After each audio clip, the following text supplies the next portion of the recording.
Hello friends, this is Endranath Prasad. Friends, in this video I am going to narrate the story I have read in 11th. Friends, the story is well known, famous. The Imp and the Peasant Group.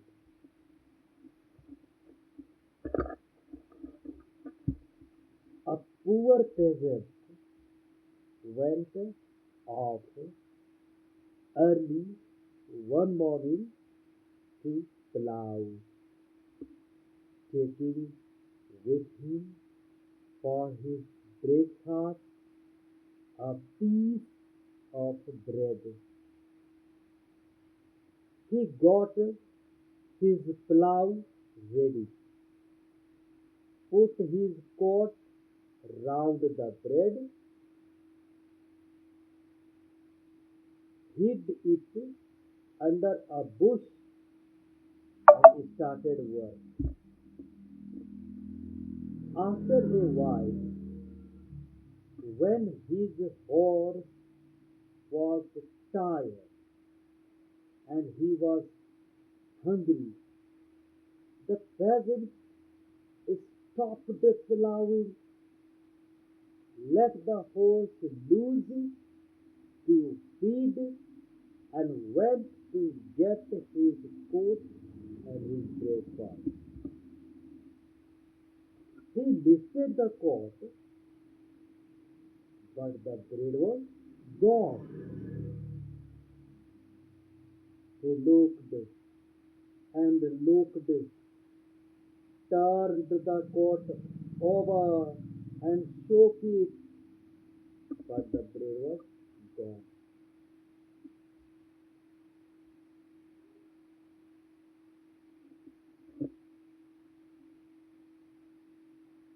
The peasant could not understand this at all.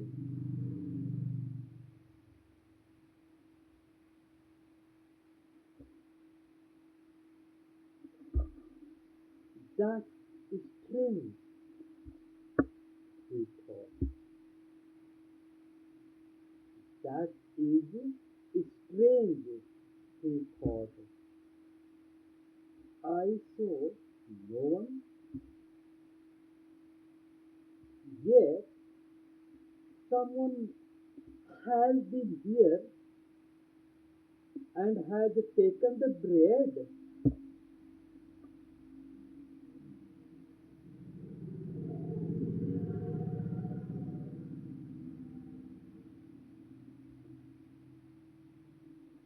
It was an imp who had stolen the bread. It was an imp who had stolen the bread while the peasant was plowing. And at that moment, he was sitting behind the bush,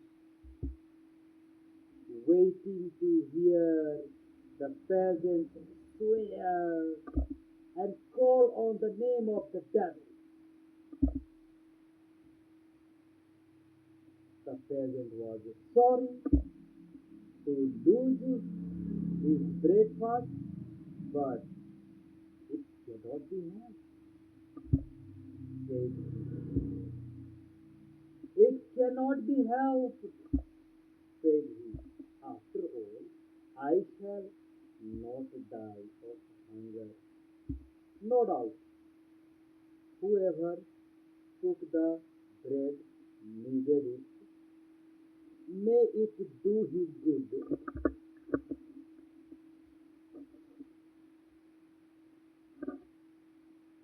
He went to the well, had a drink of water, and rested for a while. Then he caught his horse, hastened it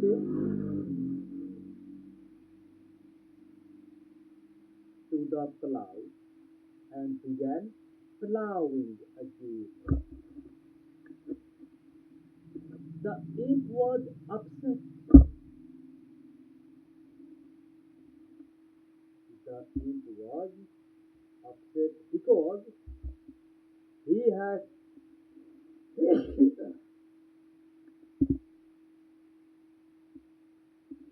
because he had not made the peasant do wrong,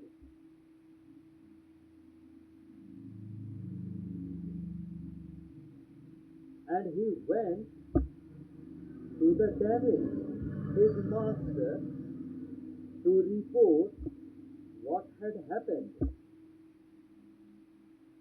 He came to the devil and told how he had taken the peasant's bread, and he went to the devil, his master,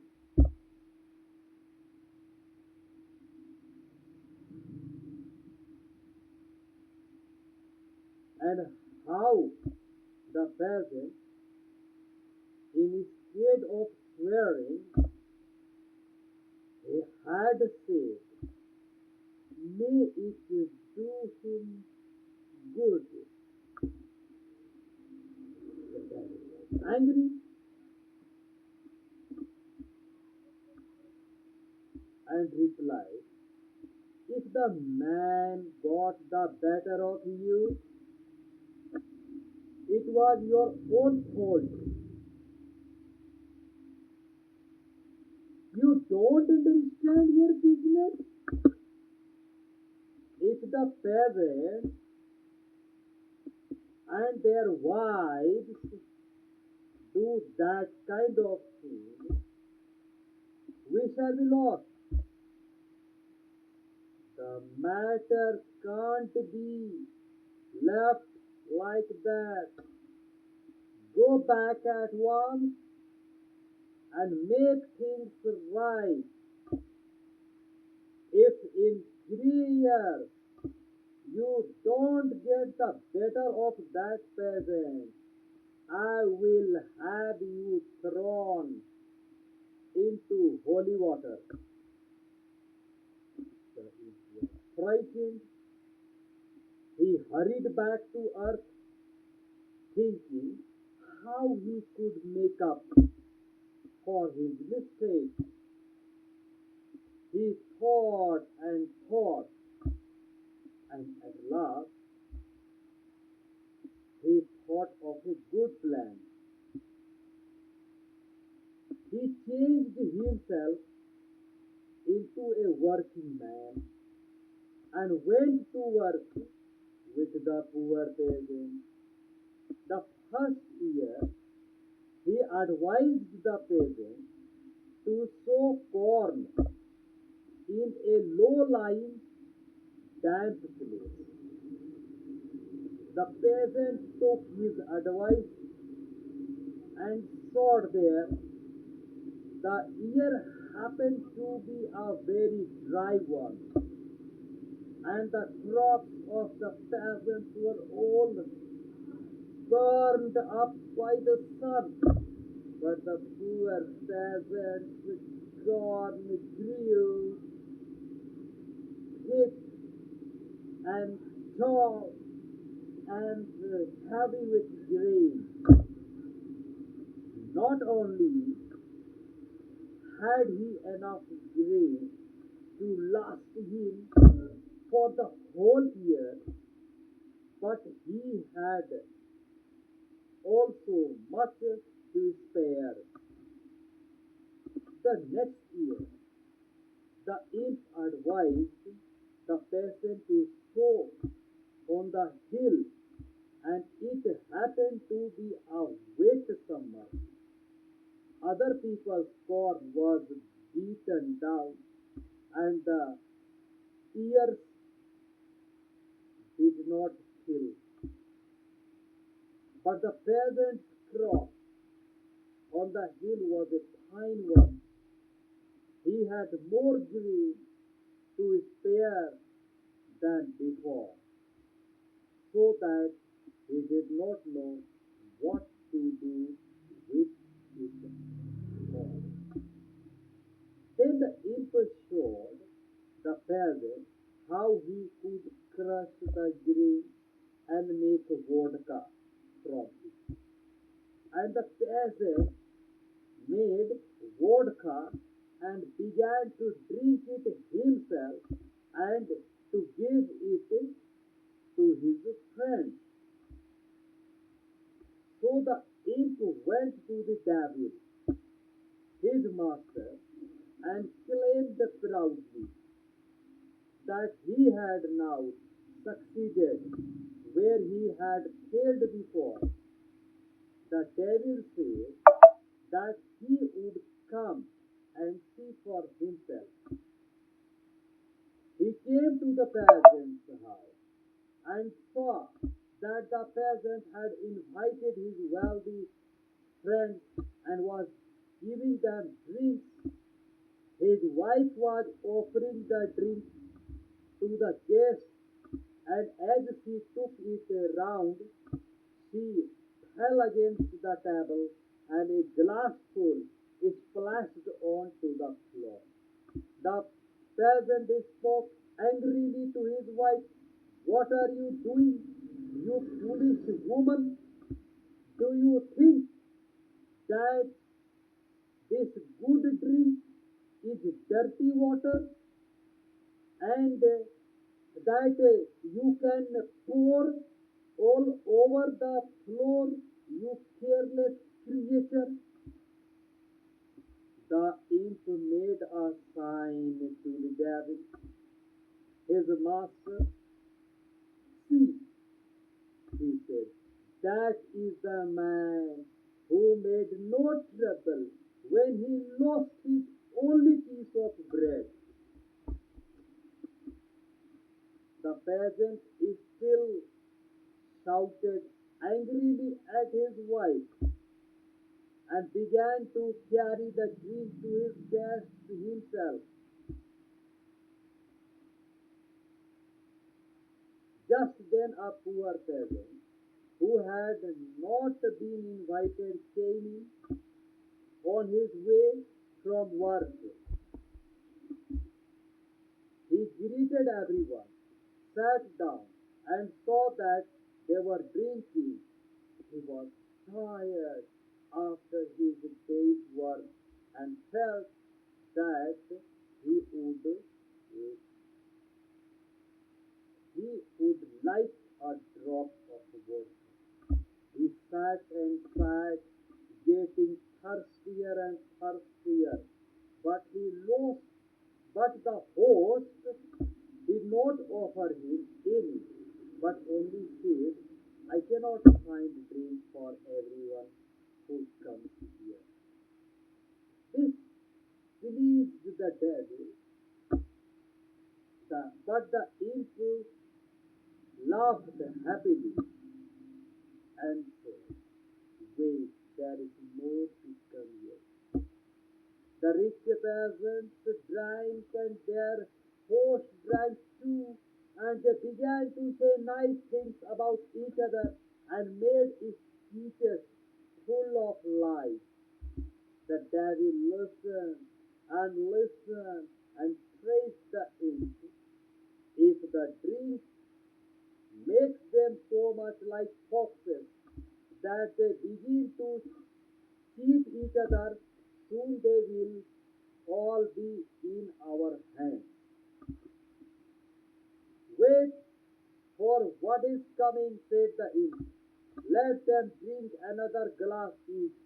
Now they are like foxes, shaking their tails and trying to please each other, but soon you will see them like fierce wolves. The peasants drank another glass each, and their talk became wider and rougher. Instead of making soft speeches, they began to grow angry and shout at one another. Soon they began fighting and hit one another on the nose. The host joined in the fight and he too was well beaten.